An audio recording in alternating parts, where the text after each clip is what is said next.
ان کے لب رنگی کی نچھاور تھی کہ جس نے وعلیکم السلام ورحمۃ اللہ وبرکاتہ۔ سوال یہ ہے کہ مغرب اور وتر کی 3 رکعت والی نماز میں اگر تیسری رکعت میں کوئی شخص بیٹھنا بھول جائے اور وہ چوتھی رکعت کے لیے کھڑا ہو جائے تو اس کی نماز کا کیا حکم ہوگا؟ 2 صورتیں سوال میں بیان کی گئی ہیں۔ نمبر 1 کہ اگر وہ قعدہ آخرہ میں بیٹھا ہی نہیں اور چوتھی کے لیے کھڑا ہو گیا تو کیا حکم؟ دوسری صورت یہ کہ اگر قعدہ آخرہ میں بیٹھ گیا تھا، یعنی تیسری رکعت میں مغرب اور وتر کی جو 3 رکعت والی نماز ہوتی ہے، لیکن سلام پھیرنے کے بجائے وہ چوتھی رکعت کے لیے کھڑا ہو گیا تو کیا حکم ہوگا؟ سب سے پہلے 3 رکعت والی مغرب یا وتر کی نماز میں تیسری رکعت پر بیٹھ کر سلام پھیرنا ہوتا ہے۔ اگر کوئی شخص تیسری رکعت پہ بیٹھ کر التحیات پڑھنے کے بعد بجائے سلام پھیرنے کے کھڑا ہو گیا، یعنی اس نے یہ گمان کیا کہ یہ میری دوسری رکعت ہے اور وہ کھڑا ہو گیا، تو اس میں حکم یہ ہے کہ جب تک وہ اس چوتھی رکعت کا سجدہ نہ کر لے واپس قعدہ آخرہ میں بیٹھ جائے اور سجدہ سہو کر کے نماز کو مکمل کر لے۔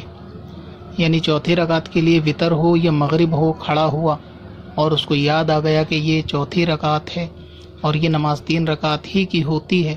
تو وہ شخص فوراً بیٹھ جائے سجدہ کرنے سے پہلے اور سجدہ سہو کر لے اور آخر میں نماز اسی طرح پوری کر لے۔ اس میں ایک صورت یہ ہو سکتی ہے کہ اگر وہ شخص چوتھی رکعت کے لیے کھڑا ہوا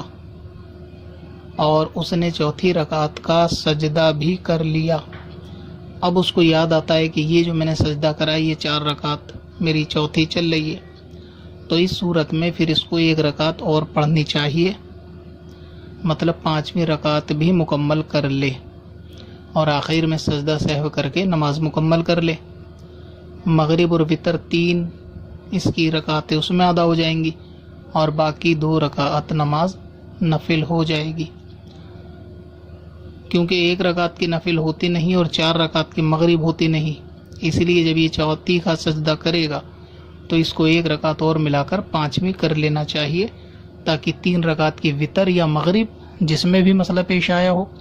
اور 2 رکعت نفل ہو جائے۔ دوسری صورت یہ ہے کہ اگر کوئی شخص تیسری رکعت میں قعدہ آخرہ میں بیٹھا ہی نہیں، مثلا یہ کہ تیسری رکعت کے سجدے کرنے کے بعد اس کو بیٹھ کر سلام پھیرنا تھا لیکن وہ بے خیالی میں کھڑا ہو گیا، تو اولاً اس میں بھی وہی صورت ہے کہ جب تک چوتھی رکعت کا سجدہ نہ کر لے یہ واپس قعدہ آخرہ میں لوٹ آئے اور سجدہ سہو کر کے نماز مکمل کرے۔ اور اگر اس میں بھی یہ صورت ہے کہ چوتھی رکعت کا اس نے سجدہ کر لیا تو پھر اس میں 5ویں رکعت ملانے کی ضرورت نہیں ہے، بلکہ چوتھی رکعت کا سجدہ کرتے ہی اس کی مغرب اور وتر کی نماز جاتی رہی۔ اب یہ چوتھی رکعت کو مکمل کر کے سلام پھیر دے سجدہ سہو کے ساتھ، اور اس کی یہ 4 رکعت نفل ہوں گی، اور باقی وتر یا مغرب جو پڑھ رہا تھا اس کو دوبارہ نئے سرے سے شروع کریں۔ اسی تعلق سے ایک پچھلی بھی ویڈیو بنی ہوئی تھی جس میں بتایا گیا تھا کہ 5ویں رکعت کا سجدہ کرنے کے تعلق سے کہ اگر وہ شخص نے 5ویں 6ٹھی رکعت اس میں ملا لی، ابھی مجھے وہ صحیح مسئلہ یاد نہیں ہے کہ ویڈیو میں کیا تھا، بہرحال اس میں وہ ایک لفظ رہ گیا تھا کہ آخر میں جب اس کی نفل نماز ہوگی تو اس کو سجدہ سہو کرنا ہوگا۔ تو جنہوں نے وہ ویڈیو دیکھی ہو وہ اس کو بھی درست کر لیں کہ اس صورت میں کہ جب چوتھی رکعت پڑھ لی ہو یا 4 رکعت کی صورت میں 5ویں پڑھ لی ہو تو جب وہ ایکسٹرا رکعت ملائے گا نفل نماز ہوگی تو سجدہ سہو کرنے کے بعد نماز مکمل کی جائے گی۔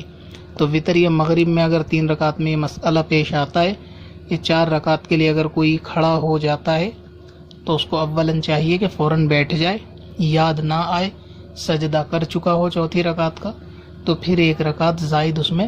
ملا کے نماز مکمل کرے سجدہ سہو کے ساتھ۔ واللہ تعالی عالم بالصواب۔ پتھر میں حسن